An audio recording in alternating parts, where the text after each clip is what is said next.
So we're here today with Dr. Sarai Stancic, who has a fascinating story that we wanted to share with everyone about discovering lifestyle medicine. So Dr. Stancic, tell us a little bit about your background as a physician. Okay, well, I'm by training an internist and an infectious diseases specialist. So kind of you went beyond and got additional training as a specialist. And at the time in the late 80s, early 90s, when I was a medical student, it was the peak of the HIV epidemic. And I went to school in Newark, New Jersey, so I had a real interest in HIV medicine, so I pursued infectious diseases.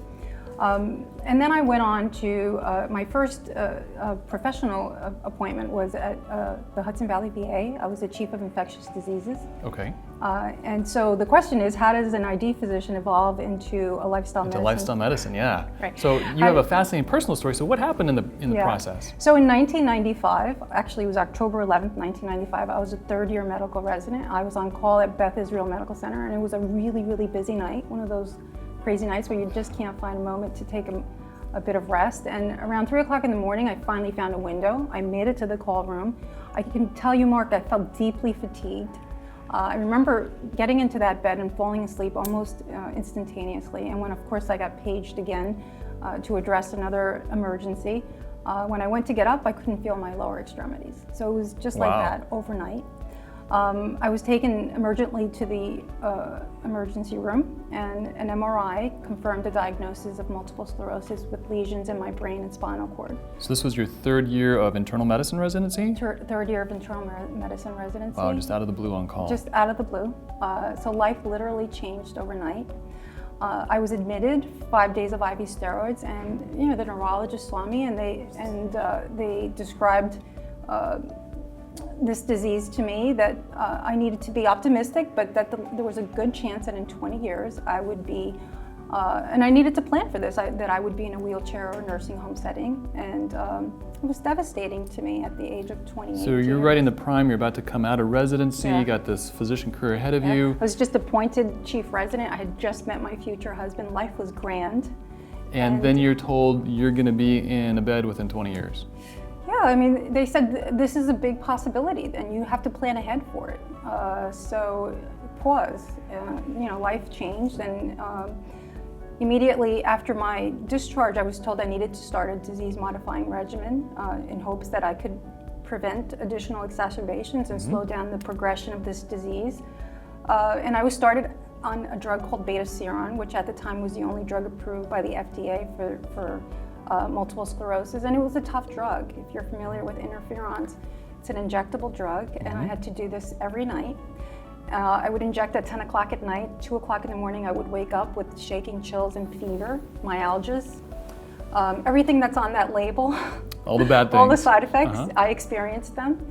And I would go back to my neurologist, and meanwhile, I'm doing this, and I'm still a resident. So you stayed in residency? Oh, sure. Wow. Yeah, I still had to round on my patients and do all the, everything I needed to do to complete my residency. And so,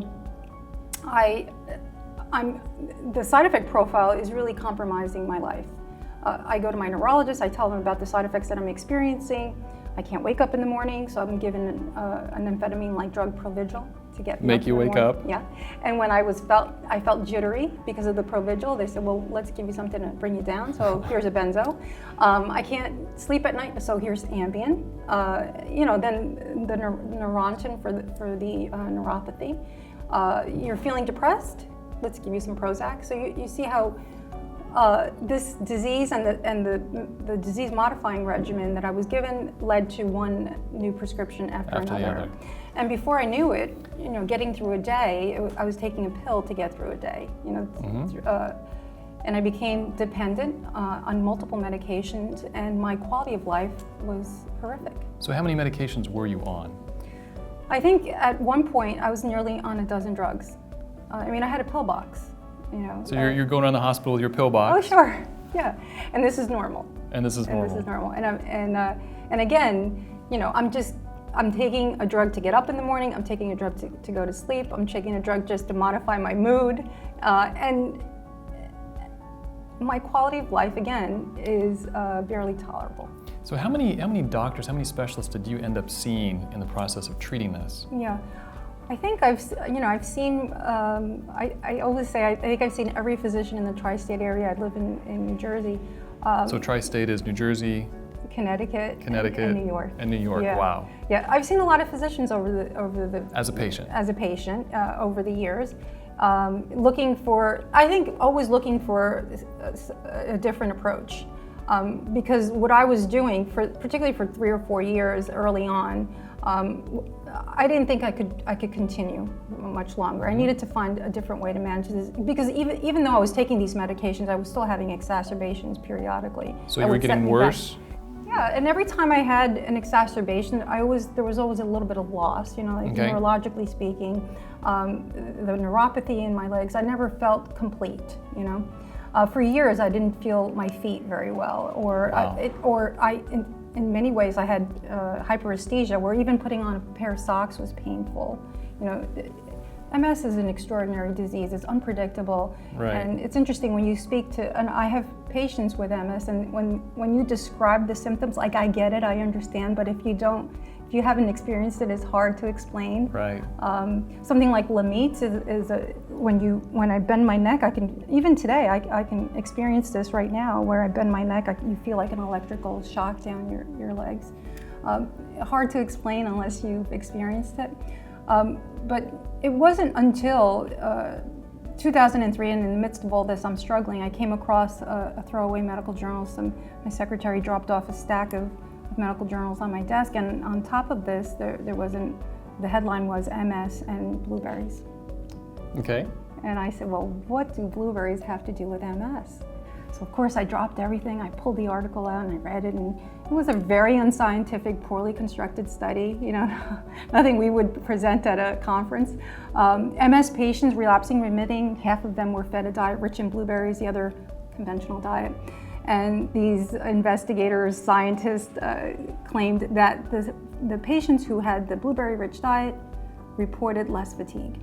Okay. So I thought this was silly. I remember having lunch with a colleague that afternoon and saying, who published this and why? This is ridiculous.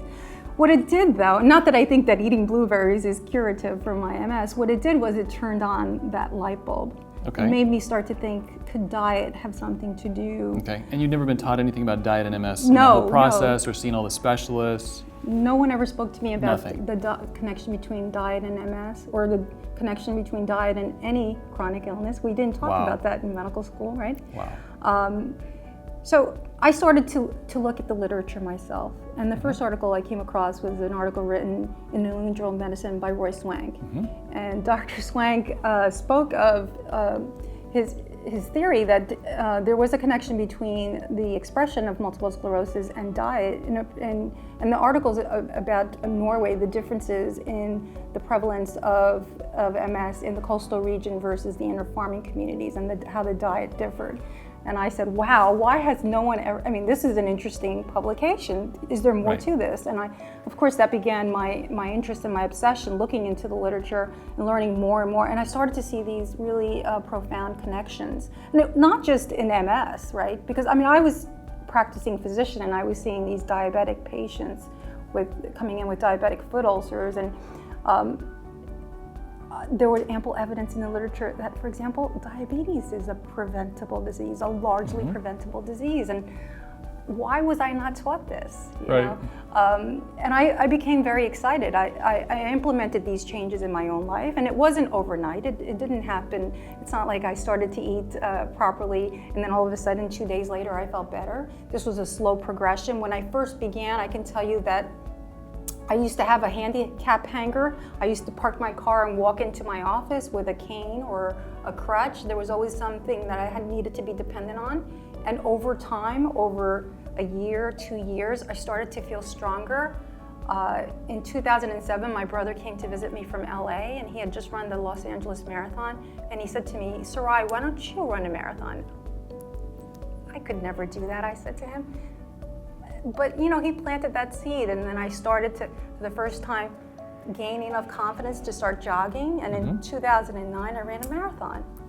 Wow. And It's been extraordinary. I feel limitless. I feel empowered. These small changes over time have led to an improvement of my clinical outcomes. Today, I take no medication. I never say that I'm cured of MS. This is a disease that I deal with and I manage and I respect every day of my life. There have been bumps in the road. It hasn't been perfect. There have been moments where I've definitely had setbacks, but I know that if I'm aware and I tend to these important behaviors, how I eat, how I sleep is important, my physical activity. I walk every day. I run. This year I made a commitment to walk 2,015 miles in 2015. I did that to bring attention to the importance of walking. Wow. Because walking is something we can all do. We don't need to have a gym membership or special equipment. Toddlers walk and senior citizens walk. So I did this to bring attention. So every morning I get up and I walk 5.5 miles every day so that I can make the 2,015 miles at the end of the year. And it's been great. You know, this year, I gotta tell you, no injuries, no knees, no blisters. It's been fun. I feel so energized at the end of that walk, even though, I live in the Northeast in New Jersey. During the winter months when it was really cold, we had a terrible winter this year. So of all years, I made this commitment on the wrong year. But I gotta tell you, even on those really cold northeastern mornings, when I return from that walk, I feel great, and I'm so glad I did it. Even though I don't want to go out in the beginning. Even those cold snow. Yeah, but when you always, and I tell my patients this all the time: note how you feel. Maybe you don't want to do it when you first go out, but when you come back, the difference. Your perspective is different. Your energy level is different. I mean, there are mental health benefits to walking, right? Oh yeah. And we don't need to walk on the treadmill all the time. Go outside and breathe in some fresh air. Use it as a moment of meditation, of quiet. I mean, that's another extraordinary benefit for me when I go out. I live right next to a nature preserve, and just walking in that beautiful air, and you can hear the leaves crippling, under your feet, and the birds, and that's medicinal in many ways, Yes, nature. So nature is a beautiful thing. So, I mean, all of these small things that we really don't give it much attention are so important. So what year was it you were diagnosed?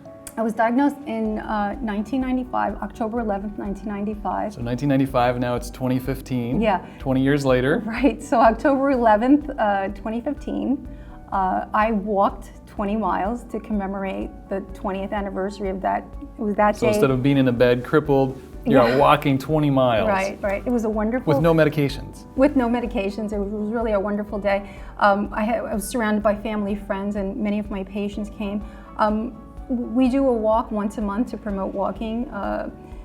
At 10 we start at 10 o'clock, but on this day I started at 6 o'clock to get in the 15 miles before the rest of my patients and the rest of the group came. But there were a handful of people who actually came at 6 and joined me and walked the entire 20 miles to support me. But it was wonderful to do this on that special day because, as I told you, I was told that I wouldn't look so good for me in 20 years. So here we are 20 years later, and instead of being in a bed, you're seeing patients. I'm seeing patients and you're promoting contributing the to message. society, and you're telling people, sharing people about what you discovered. Yes.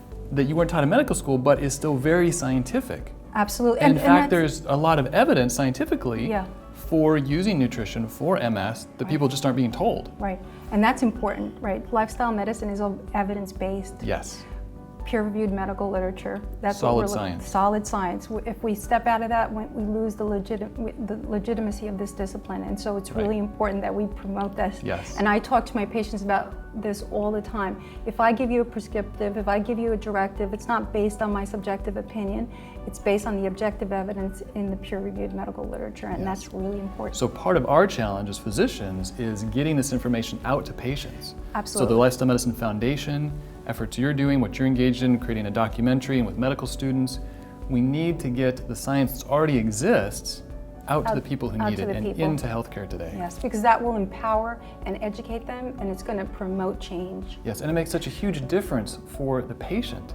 I mean, I have patients with MS that, they were going downhill, they told they probably had 6 months, and they were just given medications and no other options and weren't told about the science that had been done even in that local area where some of Dr. Swank's work had been done. They discovered it on their own, and they're still around 12 years later, active in life. That's wonderful, yeah. But patients aren't being told this. So we're working on changing that. And we're going to have to work on changing the fact that, I mean, we weren't trained in medical school No. about these kinds of things, even though it's in the science. Right. So it's not the doctor's fault per se, No. but And we, also, we the doctors have to come together to really practice evidence-based medicine. Agreed. And I think also the way the healthcare system is set up, where we're expected to see 20 patients in a day, isn't going to allow for isn't an environment that allows for this.